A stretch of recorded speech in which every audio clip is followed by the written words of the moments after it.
So on the River Wye, we've got three main invasive plants. There's Japanese knotweed, Himalayan balsam, and giant hogweed, which is the one I'm quite passionate about personally.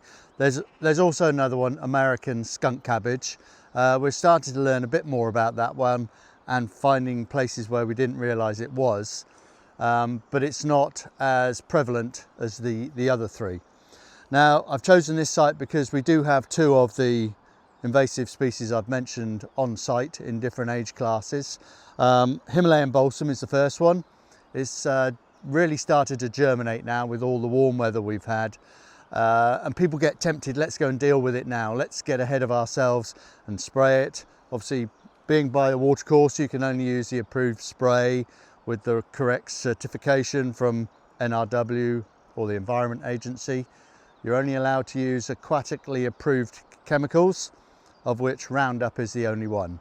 So once you've got all that in order and all your ducks in line, you can go about spraying the plants. But don't spray them when they're this size. So we've got some here, you can see. This is the Himalayan balsam, and this has already got its secondary leaves. But imagine those two leaves weren't there. This is the first thing you'll see. Would be those two leaves there. They're very waxy. I learnt the hard way. I've sprayed a lot of those thinking I was going to get ahead of myself, but the chemical doesn't go in. They don't absorb it and it doesn't kill them, so you're wasting your time. You have to wait until those secondary leaves or third leaves have come up. They are open to being sprayed. They take up the chemical and they die really easily. So you've got to wait until all your, I think they're dicotyledons or something like that, the double leaf things have produced another set of leaves, then you're good to spray.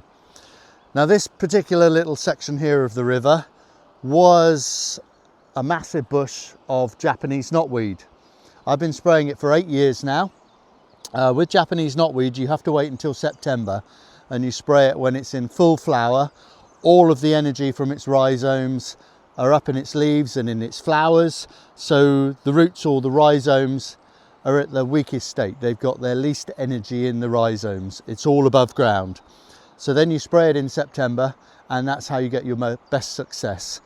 You can spray into October until you get a frost, but you need to stop spraying once you get your first frost, because the plant starts to take all its goodness back out of the leaves and replenish the rhizomes with the energy, and it stops taking in the chemical off the leaves. So September, when it's in full flower, is the best time to spray Japanese knotweed.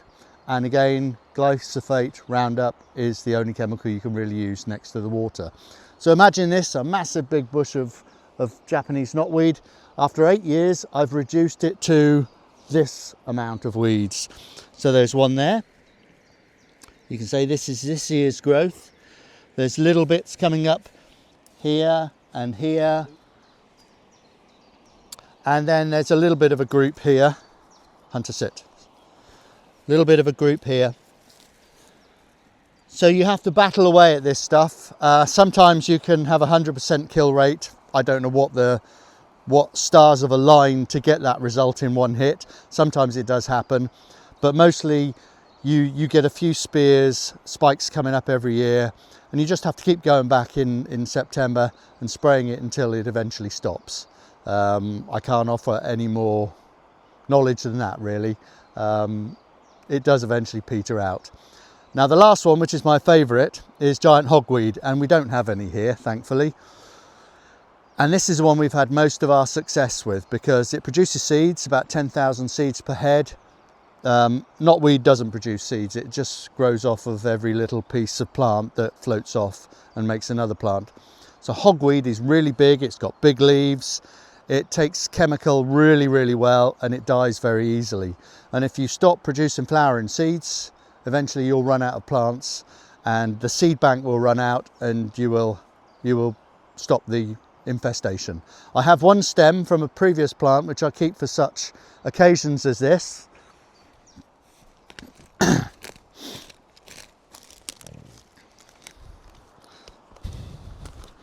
This is a giant hogweed stem.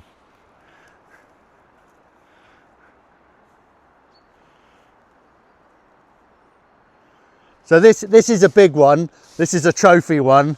They're not all this size. But people say that I get phone calls, and don't be afraid to phone me. I'd rather you phone me and say you've got a hogweed and it turn out to be a native, they're a bit like cow parsleys, a native hogweed.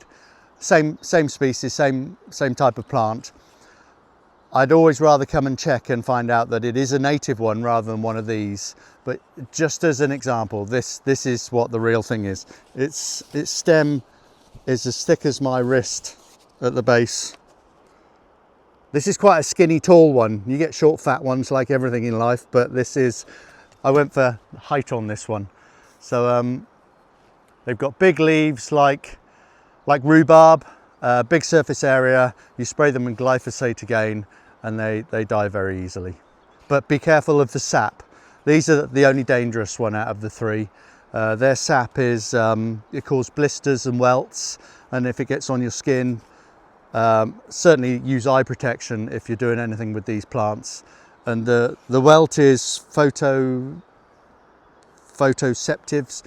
When it comes out in the sunlight, it comes back again year after year. Photosensitive, I think it is. So this is quite a dangerous plant, but this is my favourite one to control.